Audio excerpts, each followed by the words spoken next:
Welcome back to the deep dive. Today, we're going to be peering, well, I guess, beneath the surface of the digital economy. Right. We're looking at something that is just. It's massive, it's expensive, and it is fundamentally reshaping the global infrastructure landscape. And we're talking about data centers. Exactly. The extraordinary high-speed construction of data centers, driven almost entirely by this, tidal wave of AI investment. This incredible pace. The scale is just immense. I mean, we are not talking about a few server rooms in a basement anymore. No, not at all. Reports are suggesting that hundreds of new facilities are being built globally, like every single year. And in some places, like the U.S., you're looking at over 1,000 centers that are either operational or already under construction. It's a foundational shift, really. It's how our physical world is scrambling to support the digital one. And that scale is exactly why we need to talk about it, even if you're not in the tech world. Okay. Our mission today isn't to report on a crisis because, honestly, that's not really an accurate way to see it. It's more about using this huge global building trend as a perfect way to understand something a bit more abstract. Which is what? Which is how different parts of society just operate at wildly different speeds. Okay, different speed. Exactly. We want to give you a kind of framework. So when you see headlines pop up about, water shortages or power grid strain because of AI. Which we are starting to see. We are. We want you to see those not as some isolated failure, but as, predictable points of friction. Friction between things that move fast and things that move slow. A structural perspective. That's the goal. It's an invaluable way to see things. All right, so let's unpack that, this idea of a structural timing difference. We think of AI as, purely digital, it's in the cloud, it's instantaneous. Right. So why does it need so much massive, old-school physical construction?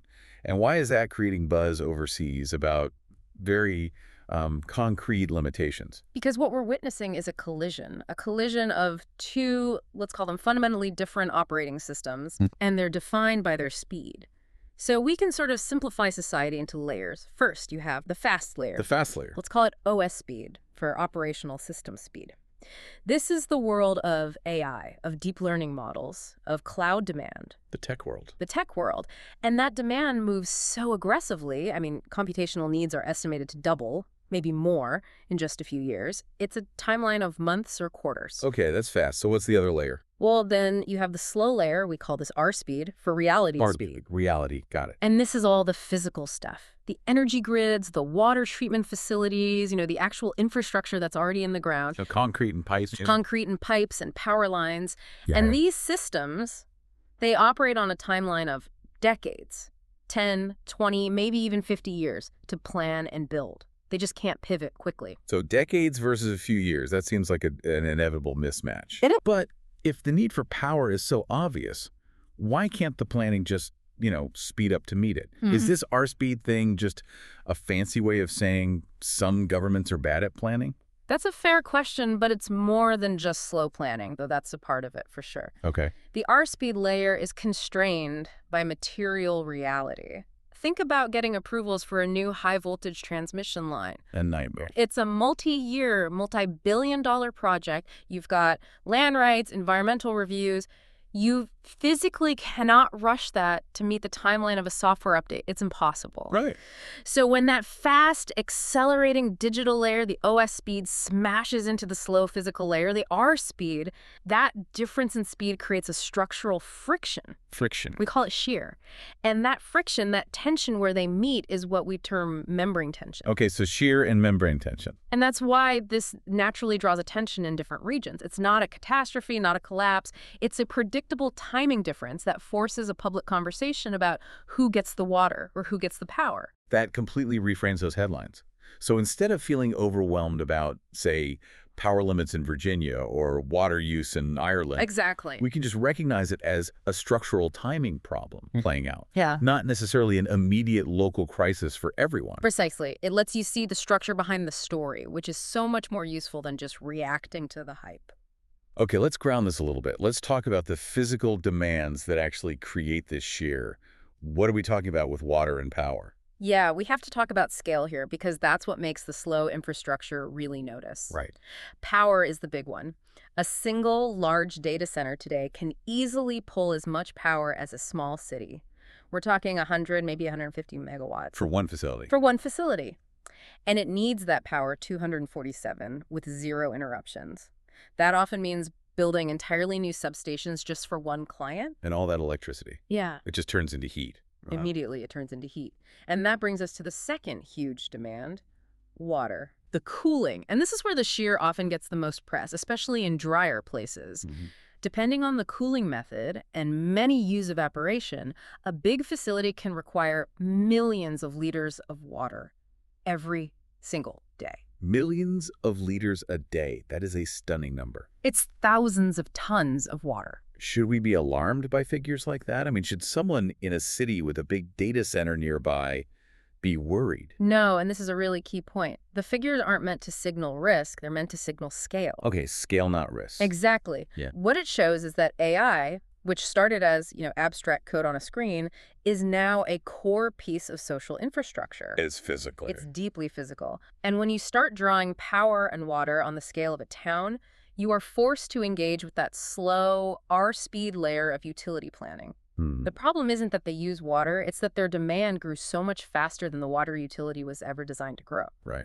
And this all comes back to a really simple, almost philosophical idea we talk about. That's digital computation. Every single calculation eventually turns into physical heat. It has to. It has to. And that heat has to be moved by air or water. It's the ultimate reminder that information always meets the material world somewhere. And that meeting point. That's what we call the compatibility gradient. It's the boundary. It's where the silicon meets the concrete, and when the demand from one side grows too fast, you hear it creak at the boundary. That image of the boundary creaking is so clear. A tech boom creating city planning headaches. That's what it is. So let's pivot and bring this back home for the listener. We've been talking about these acute pressures in the U.S. or the EU, but the source materials are pretty clear that many stable regions, like Japan, for instance, aren't feeling this. That's right. So if there's no problem here, why should we care about this framework? That distinction is so important. Infrastructure stability is the buffer. In a lot of well-managed places, the grid is robust, the water systems have excess capacity built in. They were planned for the long term. Exactly. The R-speed layer had enough slack to absorb the initial shock from the OS speed. So there are no immediate localized concerns there right now. Okay. And this is why the value of this conversation is really just about awareness and perspective. It is not about predicting a local problem or trying to scare anyone. Right. We're not making 100% certain claims about where the next friction point will be. That's impossible. What we're doing is assessing the plausibility that these dynamics, the fast layer hitting the slow layer, will keep playing out globally as AI demand just keeps climbing. So this is that idea of plausibility over certainty. We're not fortune telling. We're learning the rules of the system, even if our part of the system is running fine at the moment. Yes, precisely. But why is that long-term knowledge useful for me, right now? Because it future-proofs your understanding. If you know about this structural tension, then when a news story does break, maybe in 5 years, about a power grid upgrade being delayed because of unexpected data center growth, I won't panic. You won't panic. You'll just recognize the sheer inaction. You'll see it for what it is, an infrastructure timing issue, not some kind of existential threat. It just means you're informed about how the global system actually works. So it's basically the ultimate tool for cutting through all the noise around AI. It truly is. And that actually brings up one final observation from the framework. Okay. When you see news about AI, you have to learn to distinguish between 2 layers. First, there's the narrative layer, the N layer. Headlines. The headlines, the slogans, all the hype about singularity and jobs. And then there's the operational system layer, the OS layer. And that is? That's the actual market forces, the utility contracts being signed, the real estate deals, the zoning permits, the boring stuff that actually drives construction and scale. The real friction, that compatibility gradient, is happening quietly in that operational layer. That's the mechanism connecting these global tech trends to your local power lines. You have to look at the operations, not the narrative, to see the real change. That's a really great way to put it. The noise is in the narrative, but the change is in the megawatts. Exactly. Okay, so here's a thought for you to carry with you this week, using this layered speed model. We know that global data center power demand is predicted to rise, 1.5 to 2 times in just the next 5 years. An incredible acceleration. So think about a piece of infrastructure in your own community that operates on that slow, decades-long R-speed timeline. Maybe it's your local water treatment plant or a specific power substation near an industrial park, Mm-hmm. how might that slow layer respond 5 or 10 years from now to a persistent, accelerating demand from the fast layer that just keeps doubling and doubling again? Keep applying that lens to the headlines you see. The world looks very different when you understand its tempo. Thanks for diving deep with us. We'll catch you next time.